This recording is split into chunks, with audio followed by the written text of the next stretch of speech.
오늘은 우리를 건지시는 분이라는 제목으로 우리 하나님 말씀 함께 나누도록 하겠습니다. 바울은 데살로니가 교회 성도들의 택하심을 확신하고 그들이 믿는 자의 본이 된 것은 성령의 능력과 복음으로 된 것이다. 또한 그 구체적인 증거로 그들이 환난 가운데서 믿음을 잃지 않고 또 우상을 버리고 하나님께 돌아와 하나님을 섬기는 것이 그들의 택하심의 증거라. 이렇게 말씀을 했습니다. 오늘 본문에서 바울이 또 데살로니게 성도들의 또 구체적인 믿음을 또 기술하고 있는데 기독교 신앙의 핵심은 예수 그리스도에 관한 그들의 믿음에 관해서 10절에서 설명을 하고 있습니다. 10절 보시면 또 죽은 자들 가운데서 다시 살리신 그의 아들이 하늘로부터 강림하실 것을 너희가 어떻게 기다리는지를 말하니 이는 장래에 노하심에서 우리를 건지시는 예수시다. 이렇게 기록을 했습니다. 그 죽은 자들 가운데서 다시 살리신 그의 아들 이란 표현은 부활하신 예수 그리스도를 말하는 것이고 그분의 특별성과 탁월성 또 하나님의 그 살아계심은 다른 우상들과는 달리 그분이 다시 살아나신 그 부활에 있다 하는 거 말씀하는 거죠. 그래서 기독교 신앙의 특징은 그 생명이 역사한다는 겁니다. 그래서 그 부활이라는 것도 부활 생명이 나타나서 부활이 나타난 건데 이 신적인 생명과 하늘의 생명, 영원하고 온전한 생명이 역사하는 사람들이 기독교 신앙을 가진 사람들이죠. 그래서 바울도 내가 그리스도의 부활의 권능과 그 고난의 참여함을 알려하여 그의 죽으심을 본받아 어찌하든지 죽은 자 가운데서 부활에 이르려고 한다. 이렇게 말했을 정도로 그 부활 생명에 참여하는 것이 기독교 신앙의 가장 중요한 그 내용이 될 만큼 부활은 굉장히 중요하다는 겁니다. 그래서 부활이 사라지면 사실 기독교 신앙은 전부 다 무너지게 돼 있어요. 그래서 반드시 부활 생명의 역사를 해야 되는 거죠. 그 생명이 왜 중요하냐? 이 땅에서의 모든 시도는 어디에서 막히냐면 죽음에서 다 막힙니다. 여러분들이 모든 뭐 아무리 좋은 걸 모든 걸 다 해도 그 죽음 앞에 서면 그 전부 다 헛된 것이 되고 허망해지고 더 이상 시도할 수 없게 되죠. 그래서 죽음이 그 이 땅에 있는 사람들의 모든 문제의 시작이면서 모든 문제의 끝입니다. 끝에 가면 죽음이 있고 또 문제의 시작점을 보면 그 죄의 삭신 죽음, 사망에서부터 모든 것들이 시작했기 때문에 죽음이 문제의 시작이고 그 문제의 종결이 되기도 하는 거죠. 그래서 영원을 바라보는 사람들은 이 죽음의 문제를 넘어가지 못하면 더 이상 할 말이 없는 거예요. 더 이상 아무것도 할 수 있는 게 없는 겁니다. 그래서 요즘은 수명이 길어져서 100세 시대라고 하는데 수명이 늘어난다고 해서 영혼의 문제가 해결되는 건 아니죠.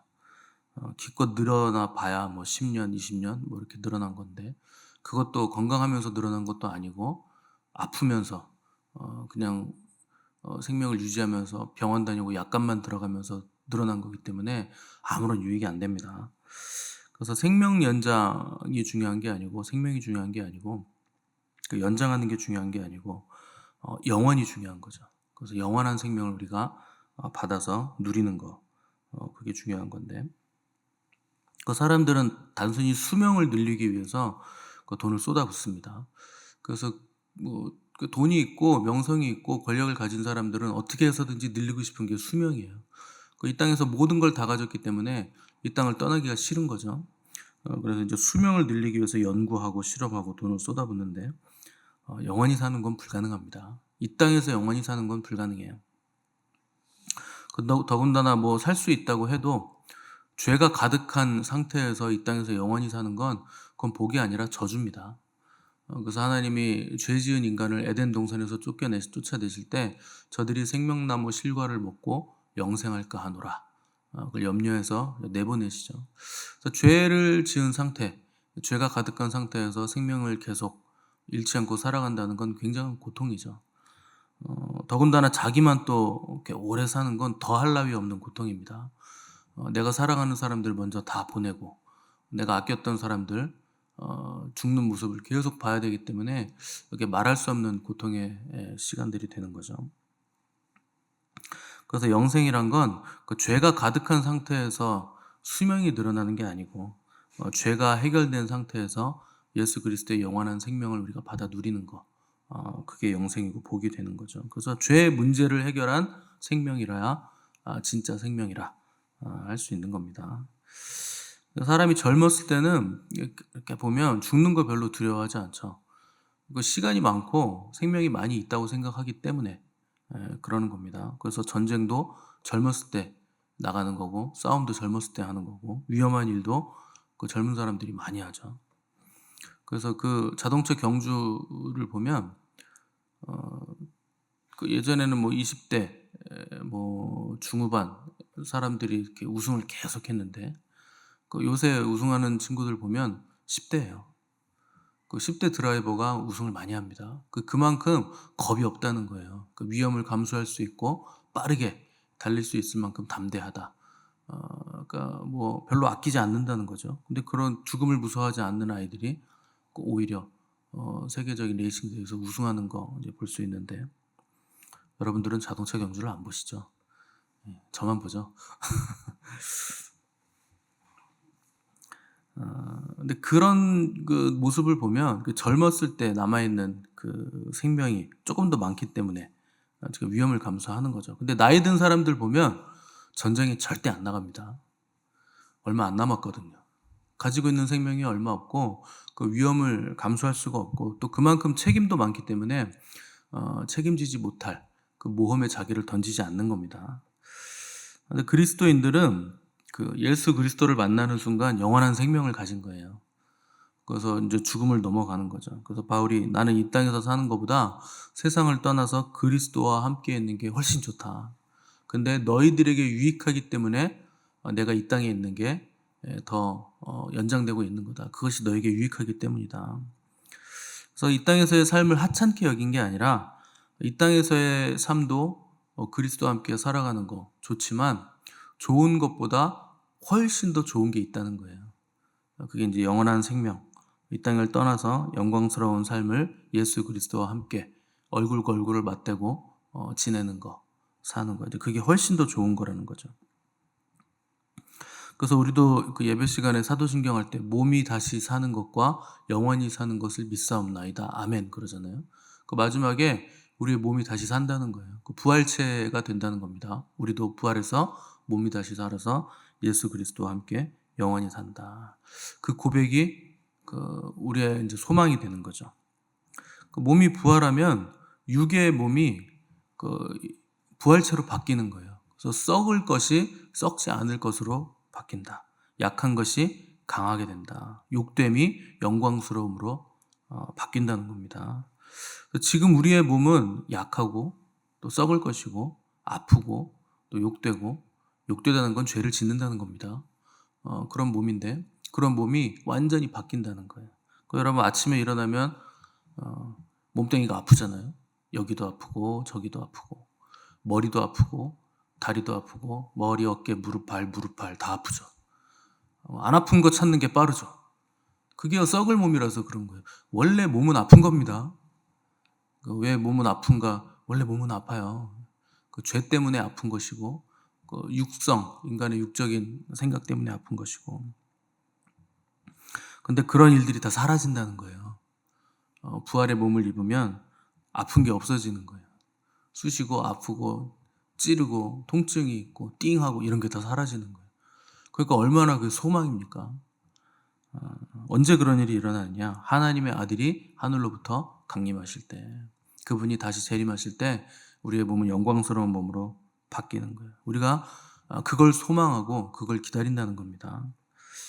그 예수님이 초림하셨을 때도 예수님 기다리던 사람들이 있었어요. 이제 시몬과 안나가 있는데 시몬은 그 예루살렘 성전에서 이스라엘의 위로자를 기다리는 사람이라고 이제 소개를 했는데, 시몬은 분기점이 된 사람이 됐습니다. 메시아를 본 구약의 첫 성도이면서 주님을 만난 신약의 첫 성도가 됐죠. 구약과 신약의 분기점에서 구약의 메시아를 기다리던 사람으로서 주님을 만나서 이제 신약의 첫 성도가 되는 그 영광을 누리게 된 거죠. 어떻게 그렇게 됐느냐? 메시아를 간절히 기다렸기 때문에 그런 거예요. 그 알아본 사람이 시므온밖에 없어요. 그 유대인들이 얼마나 많이 메시아를 기다렸습니까? 근데 아무도 못 알아본 거예요. 당연히 못 알아보죠. 어린 아이가 강보에 쌓여가지고 엄마가 결례를 행하고자, 율법에 의해서 결례를 행하고자 이제 데려왔는데, 그 갓난 아기가 무슨 얼굴에 빛이 나는 것도 아니고 그 이마에 무슨 점이 히브리어가 쓰여 있는 것도 아니고 아무 표시도 없는데 그걸 누가 알아봅니까? 메시아인지. 알아봤다는 거예요. 근데 간절히 기다리고 성령이 충만한 사람만 알아보는 거예요. 그래서 기다리는 사람이 알아봅니다. 그래서 기다리는 사람이 기다리던 그것을 받게 되는 거죠. 그래서 시몬이 아기 예수님을 자기가 안고서는 이렇게 기도해요. 주제여, 이제는 말씀하신 대로 종을 평안히 놓아주시는도다. 내 눈이 주의 구원을 보았사오니. 그러니까 그 아기를 보니까 구원을 받다는 거예요. 뭐 아기 예수님이 자기 뭐 늙은 몸을 뭐 건강하게 고쳐주기를 했습니까? 아니면 아기 예수님이 뿅 뭘 해가지고 뭐 기적을 일으키기를 했습니까? 아무것도 안 했어요. 그런데 구원을 받다는 거예요. 여러분, 그런 영적인 안목이 있으셔야 됩니다. 지금 내가 살아가는 게 구원인지 아니면 구원과 상관없는 건지 그걸 볼 수 있어야 돼요. 그러니까 예수님 자체가 구원되신다 하는 걸 볼 수 있었다는 거예요, 시몬이. 그래서 우리는 주님이 나한테 뭘 해줘야 된다고 생각하는데, 주님은 그냥 존재 자체로 우리의 구원이 되시는 거예요. 뭘 해줘서 구원이 아니에요.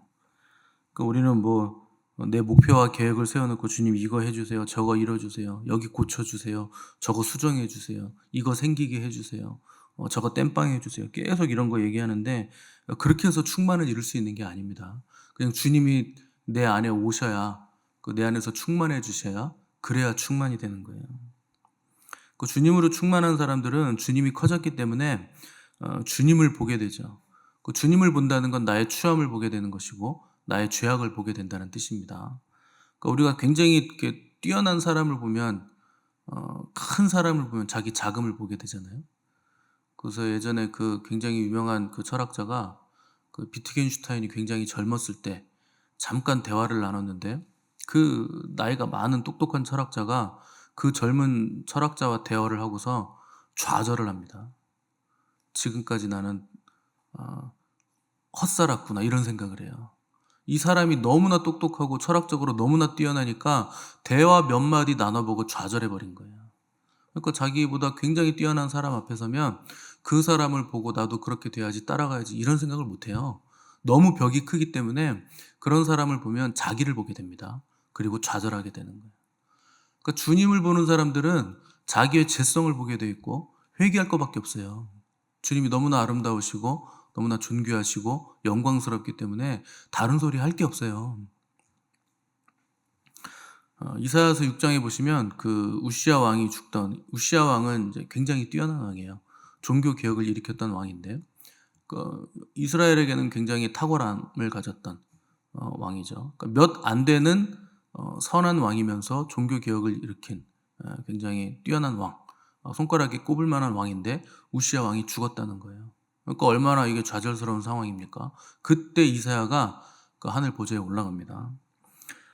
주님께서 이사야의 눈을 이렇게 여셔서, 휘장을 여셔서 그 장막 뒤에 보좌를 이렇게 살짝 보여주죠.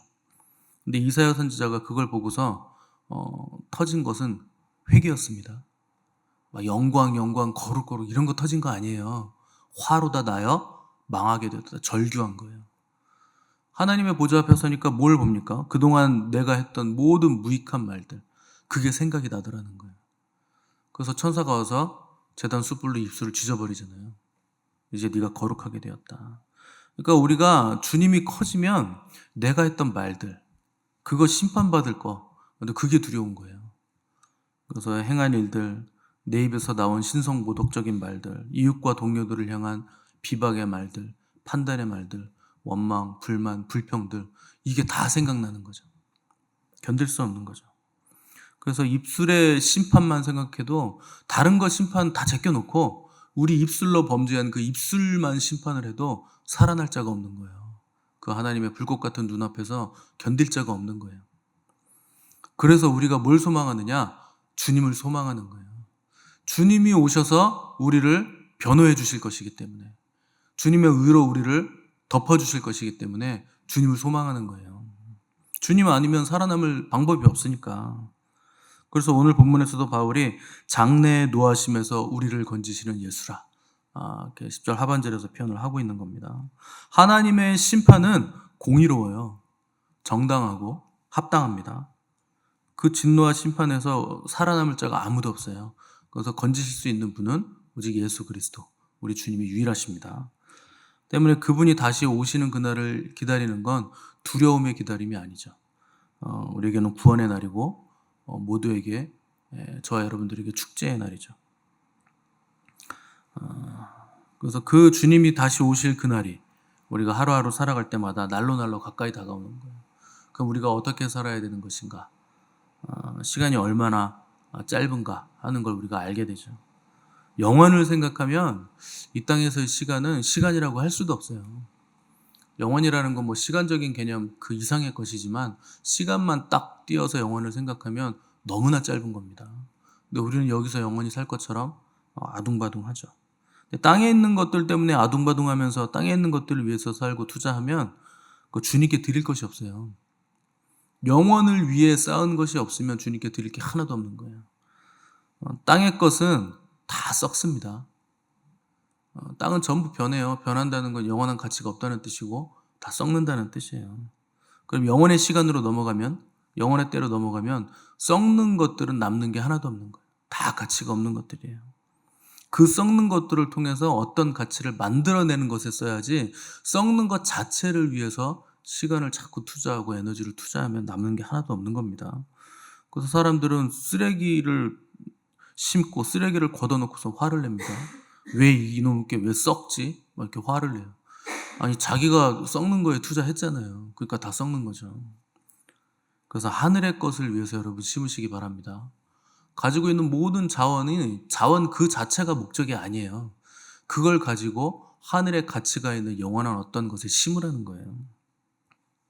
근데 사람들은 자기가 신앙생활을 왜 하는지도 모르고 신앙생활을 합니다. 왔다 갔다만 해요. 도대체 왜 오는지, 왜 가는지, 시간이 왜 우리에게 주어졌는지 그걸 모르는 거예요. 시간을 만드신 분은 하나님이세요. 원래 태초라는 거는 시간의 처음을 얘기하는 거잖아요. 그러니까 원래 시간은 없던 겁니다. 근데 시간을 만드셔서 우리를 시간 안에 창조하셔서 우리에게 시간을 주신 거예요. 시간 안에서 살아갈 수 있도록. 그럼 하나님이 시간을 통해서 뭔가를 하신다는 거죠. 그러니까 시간이 우리에게 얼마나 중요한 자원인지를 아셔야 돼요. 다른 모든 자원들은 상대적입니다. 어떤 사람에겐 10,000원이 굉장히 큰 돈인데 어떤 사람에겐 10,000원이 굉장히 하찮죠. 그냥 누구 줘버릴 수 있는 돈이에요. 그건 다 상대적인 거죠. 근데 절대적인 가치가 있어요. 그게 시간이에요. 모든 사람에게 시간은 절대적인 가치, 똑같은 가치예요.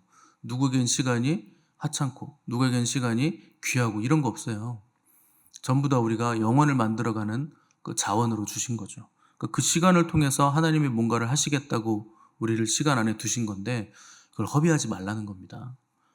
그래서 많은 사람들이 그 시간을 많이 허비합니다. 저도 젊었을 때 시간 많이 허비했습니다. 쓸데없는 거 하느라고. 근데 그거를 하지 말고 하나님 앞에 앉아있고 무조건 하나님 위해서 시간을 다 써. 그렇게 하라는 게 아니에요. 왜 시간이 있는가를 생각을 하라는 거예요. 그래서 하나님을 사랑하면 내가 허비한 시간들도 나중에는 다 선이 됩니다. 그게 하나님의 놀라우심이에요. 그래서 젊었을 때는 허비한 것 같았는데 저도 돌아보고 나면 이것도 나한테 도움이 되는 거였네. 저것도 도움이 되는 거였네. 이것도 목회할 때 도움이 되네. 다 그렇게 도움이 되는 거예요. 그래서 하나님을 사랑하는 자, 곧 그 뜻대로 부르심을 입은 자들에게는 모든 것이 합력하여 선을 이룹니다. 이게 놀라운 거예요. 놀라운 선물이에요.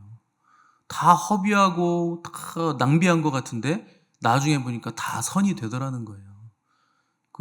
바뀌어진다는 거죠. 하나님을 사랑했기 때문에. 그래서 과거에 잘못한 거 바꾸려고 애쓸 필요 없어요. 지금 하나님을 사랑하시면 과거가 다시 바뀝니다. 다 선으로 바뀌는 거예요. 그래서 내가 내 힘으로 뭘 잘 해보려고 하는 것도 그것도 미친 짓입니다. 내가 잘할 수 없어요. 그래서 하나님을 사랑하려고 하셔야지 이거 내가 신앙생활 잘 해봐야지, 잘 믿어봐야지, 열심히 해봐야지 그렇게 해서 되는 거 아닙니다. 내 힘으로 안 되는데 내 힘으로 하려고 하고 마치 내 힘으로 잘 되는 것처럼 쇼를 하니까 갈수록 이중인격자가 되는 거예요. 그건 서커스예요. 위험한 거예요. 쇼예요 다. 물론 어떤 가수가 쇼 끝은 없는 거라서 계속 그걸 하시는지 모르겠는데 끝없이 그런 걸로는 하나님의 의를 이룰 수 없습니다. 여러분 교회 와서 쇼를 하시면 안 돼요. 순진하고 정직하게 믿으셔야지 뭐 아직 잘 믿는 것 같고 잘 되는 것 같고 아름다운 것 같고 그런 걸 하시면 안 되는 겁니다. 그걸 외식이라 그러는 거예요. 그래서 바리새인들이 주님에게 그렇게 질타를 당한 거죠. 그래서 내 자의식으로 힘을 쓰시면 안 되고 내 안에 계신 주님이 강해지시도록 나를 내어드려야 돼요. 내가 주님 앞서 나가면 안 되는 거예요. 아무것도 하지 말라는 게 아니라 주님이 일하시도록 나를 비우고 내어드리는 그 일을 하라는 거예요. 그게 주님 앞에 앉아있는 시간들입니다. 여러분 경배하시고 기도하시는 그 시간들이 전부 다 주님 앞에 나를 내어드리는 거예요. 열심히 하려고 하지 마세요. 열심히 하려고 하는 거 딱 하나만 하시면 돼요. 주님을 열심히 사랑하시면 돼요. 그럼 나머지는 다 되게 돼 있어요. 사랑만이 영원한 거기 때문에. 여러분들이 무슨 열심을 내시고 무슨 일을 땀 흘려서 하시던지 간에 목사가 교회를 위해 힘쓰고 애쓰고 아파하고 충성하는 거하고는 비교도 안 됩니다. 제가 말을 안 하는 이유는 쓸데없는 말이라서 안 하는 거예요. 그런 거는. 그거는 뭐 땅의 것을 추구하는 거기 때문에 말할 필요도 없는 거예요. 그렇게 힘쓰고 애쓰는 거 자랑할 거 못 돼요. 여러분들이 자랑할 거 딱 하나예요. 하나님과 예수 그리스도 사랑하는 거. 그분이 나의 자랑이 되셔야 돼요. 그 세상에서 받지 못한 칭찬이나 그 위로를 교회에서 받으려고 하시면 안 됩니다. 자꾸 나를 드러내거나 자랑하려고 하거나 그렇게 하시면 안 돼요. 그 교회는 말씀으로 교훈과 책망과 바르게 함과 의로 교육을 받는 거예요. 그러니까 책망의 말이 나오고 의로운 말이 나오고 바르게 하는 말이 나오는 거죠. 주님 때문에 드리고 주님 때문에 움직이고 주님 때문에 바치는 거지 이렇게 뭐 자아 실현을 하고 나를 드러내려고 하려고 하면 안 되는 겁니다. 그러면 하면 할수록 그건 마이너스예요. 점점 땅으로 끌려가는 거예요. 땅의 가치로 움직이면 점점 땅으로 끌려갑니다. 그럼 점점 무거워져요. 내 발에 납덩이를 계속 다는 것과 같은 거예요. 그러면 하늘로 들림받지 못해요. 하늘의 가치를 추구해야 땅의 것이 놓아지고 점점 가벼워지는 거지. 그래야 하늘로 올라가는 거지. 자꾸 땅의 가치를 추구하고 땅의 것 바라보면 땅으로 계속 빨려 들어가는 거예요. 어디까지 빨려 들어가겠습니까? 지옥까지 가는 거예요. 땅 밑에 지옥이 있다잖아요. 가본 적이 없어서 모르겠지만 땅 밑에 있대요. 정말 그런지 모르겠습니다. 저도 확인해 본 바가 없어서. 근데 땅이라는 건 혼돈이에요. 공허고 흑암이고 기품이죠. 그게 땅입니다. 거기까지 그냥 가는 거예요. 여러분 승리하신 주님을 바라보시고 사랑하시기 바랍니다. 우리는 승리하신 주님으로 사는 거예요. 내 힘으로 사는 거 아니에요.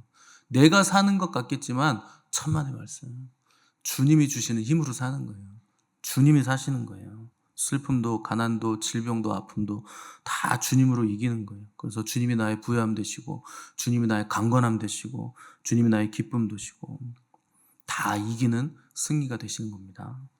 그래서 내 안에 계신 주님이 가장 강한 분이 되셔서 환경에 눌리는 사람들이 아니라 이기는 사람들, 또 장래 심판에서 우리를 건지실 부활하신 예수 그리스도를 소망하는 복된 저 여러분들 되시기를 간절히 바랍니다.